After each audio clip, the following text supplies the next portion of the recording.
Bueno, pues estamos de regreso. Ya tenemos a Mario Duarte, exsecretario de Inteligencia de Guatemala, experto en temas geopolíticos, presidente de Project Dynamo y además un conocedor, obviamente, no solamente de los movimientos migratorios, sino también de su efecto. Muchísimas gracias por acompañarnos. Hola María, gusto saludarte. Quisiera comenzar hablando contigo. Obviamente Guatemala es uno de los países donde también más migrantes se acercan hacia la frontera sur de los Estados Unidos. Mucha gente que ha llegado hasta acá. Pero también es cierto que ustedes, y en su caso ha sido exsecretario de Inteligencia de su país, sabe la necesidad de los flujos migratorios ordenados. No solamente para los que vivimos en este país por la situación que acumula 11 millones de indocumentados en este momento y los que han entrado sin saber quiénes son, sino también para los que ya están, para esa gran masa que lleva decenios aquí, que tiene hijos en este país, que lleva años soñando con que puedan salir de las sombras y regular su estatus migratorio, se los han pasado por encima. ¿Qué opina usted de esta nueva reforma que quiere imponer el presidente Donald Trump y la política abierta, de puertas abiertas, que se impuso en la anterior administración y que todavía a día de hoy, tristemente, está abierta?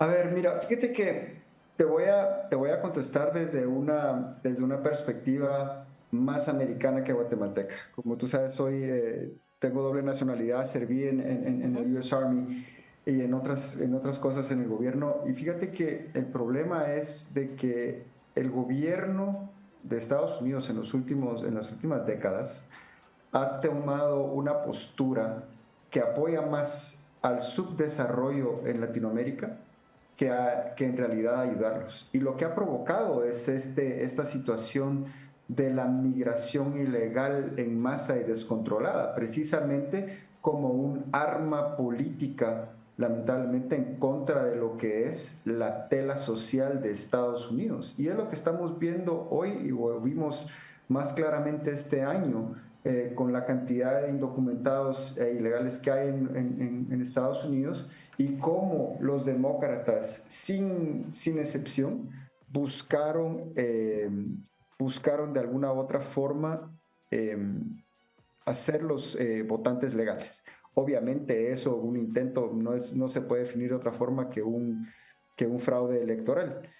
Coincidentemente, estas mismas estructuras del gobierno de Estados Unidos, pero principalmente todos estos Foreign Service Officers, como se les dicen, o los diplomáticos que fueron nombrados en su mayoría en el gobierno de Bill Clinton o en el gobierno de Obama, son ahora los que están causando aún más problemas en Latinoamérica y con sus políticas de miseria, a pesar de que han aumentado los billones de dólares anuales en ayuda, han causado en realidad una baja en el desarrollo en todos nuestros países. O sea, sí es una crisis causada y nuestros países, al final de cuentas, en Latinoamérica, lo que se vuelven es como decimos, la grama debajo de los pies de los elefantes que están peleando entre ellos. Y un gran ejemplo de lo que estás comentando es El Salvador, donde la migración salvadoreña se ha reducido, fíjese, 83%. O sea, uno ve esas cifras y dice, caramba, cuando una persona que se arriesga y pone su vida en la frontera a manos de los coyotes, a su propia familia,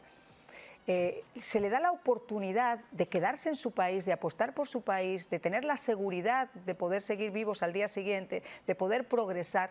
La gente no emigra solamente porque quiera emigrar, sino porque en muchos casos hay una necesidad. Pero también es cierto que entre todo eso tienes, como muy bien has indicado, países que utilizan esa migración como un arma diplomática. Es decir, si tú no me das lo que yo quiero, yo voy a hacer que la gente salga en masa y te llegue, como ha hecho últimamente el señor Maduro, abriendo hospitales mentales, abriendo cárceles, etcétera, y dejando que los delincuentes rampen por acá como quieren, con el motivo además de que la opinión que existe en Estados Unidos sobre los venezolanos, sobre los nicaragüenses, sobre los latinos en general cambie, porque ese es en el fondo lo que también ellos desean. Por supuesto, al final de cuentas, lo que hicieron fue instrumentalizar la migración ilegal de una forma política o weaponizing, como se dice en inglés, ¿verdad?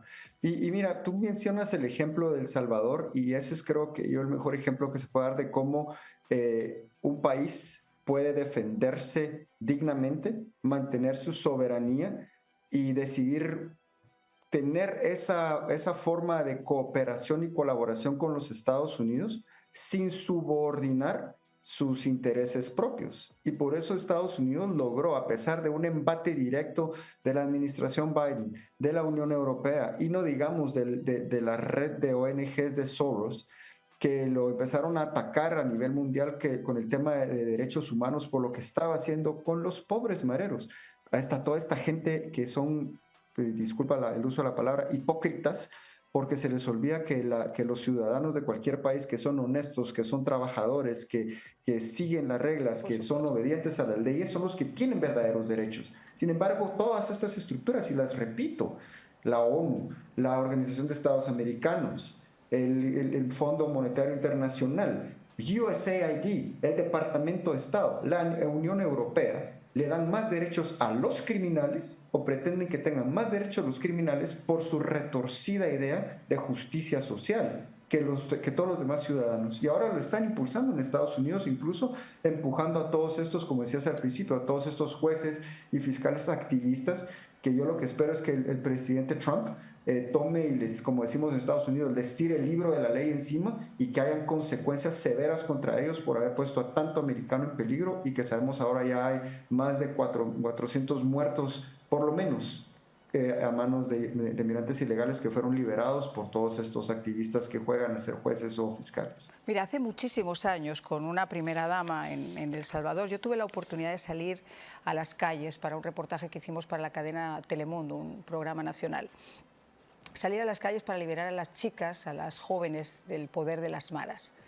Y realmente fue absolutamente increíble darte cuenta que un pueblo completo estaba sometido, es decir, las maras tenían más derechos, dominaban sobre cualquier institución, porque además hay otra cosa, las maras y la delincuencia hace el agosto con la corrupción y con la impunidad, porque pagan, extorsionan a las estructuras de poder en las que se podría refugiar un ciudadano y las toman como suyas. Entonces hay ciudadanos indefensos absolutamente frente al poder de estos grupos criminales. Y en El Salvador lo que se hizo fue una limpia. Yo recuerdo en una ocasión también, en el programa anterior, conversando con uno de estos maravillosos gerifaltes con su trasero bien apostado en Washington, hablando de la violación de los derechos humanos del señor Nayib Bukele. Y yo le decía, ¿cuántas veces has estado en El Salvador? Seamos honestos.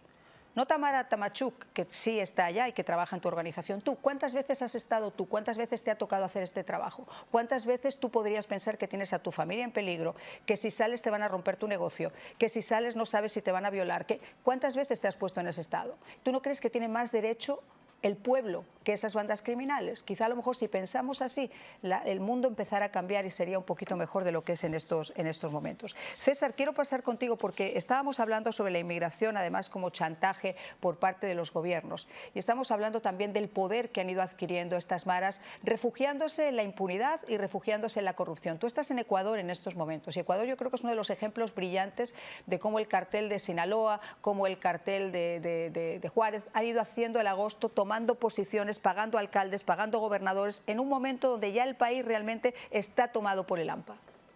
Si esa campaña política es la que gana, y ellos apuestan a varias, no a todas, pero a varias, entonces ya tienen comprado a un presidente y a una administración. ¿Qué es lo que hacen luego? Identifican a aquellos dentro de esa administración en ciertos departamentos o ministerios y tratan de comprarlos, de modo que pueden ejercer control. Una vez que hacen esto, se dedican a enfocarse al sistema judicial, jueces, fiscales, etcétera, etcétera. Corrompen el sistema judicial y una vez que corrompen el sistema judicial, entonces pasan al sector privado. Tratan de reclutar personas en el sector privado que pueden ser de beneficios para ellos. Y una vez que logran eso, el último paso es atemorizar a la población. ¿Y cómo atemorizan a la población? Es aumentando el crimen local. Me refiero a extorsiones o vacunas, como la llaman aquí en Ecuador y en Colombia, secuestros, extorsiones, sicariatos, narcotráfico, prostitución.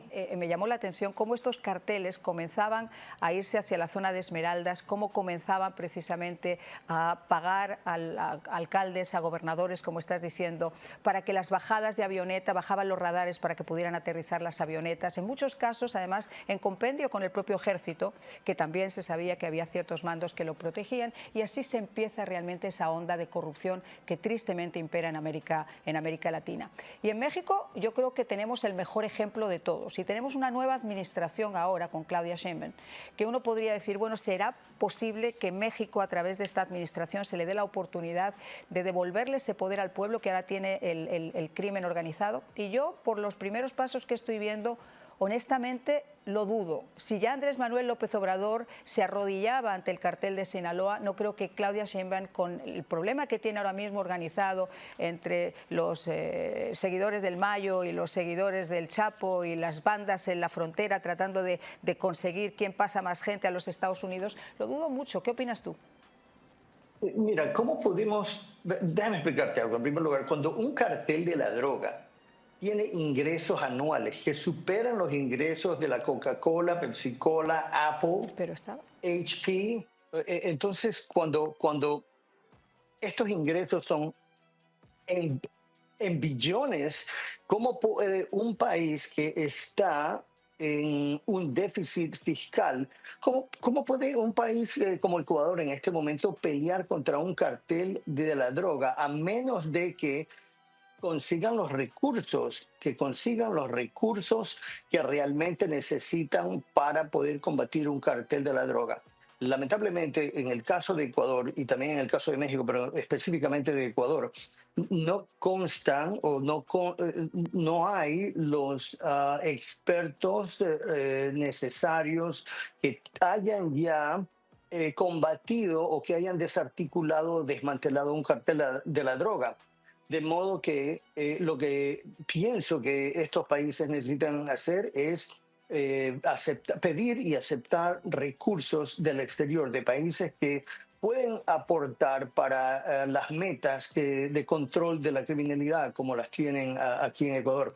Pero una vez más, cuando un cartel de la droga tiene ingresos tan altos como estas multinacionales que mencioné, como la Apple, Pepsi-Cola, Coca-Cola, etcétera, se le hace difícil a un país tan pequeño como Ecuador o que está con problemas económicos, se les hace difícil combatirlos. Pero necesitan no solamente el apoyo de países como Estados Unidos, pero también de personas que saben del tema y que ya han tenido éxito en investigaciones o en desarticulaciones o desmantelamientos de carteles de la droga como el cartel de Jalisco, como el cartel o como la antigua se llama la Federación, ahora Sinaloa.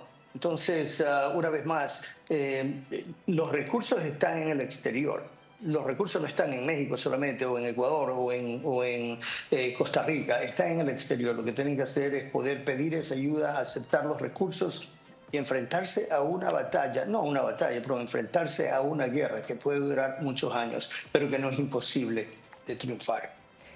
Bueno, me dice nuestro próximo invitado que ya está conectándose con su compromiso de estar con nosotros a esta hora. Vamos a hacer una nueva pausa y vamos a regresar de inmediato con este interesante tema de cómo se plantea el tema migratorio, cómo se plantea realmente las ciudades dormitorio, las ciudades santuario y lo más importante todavía, si esta administración va a tener campo, le van a dejar realmente tratar de intentar ese cambio. Ya comenzamos.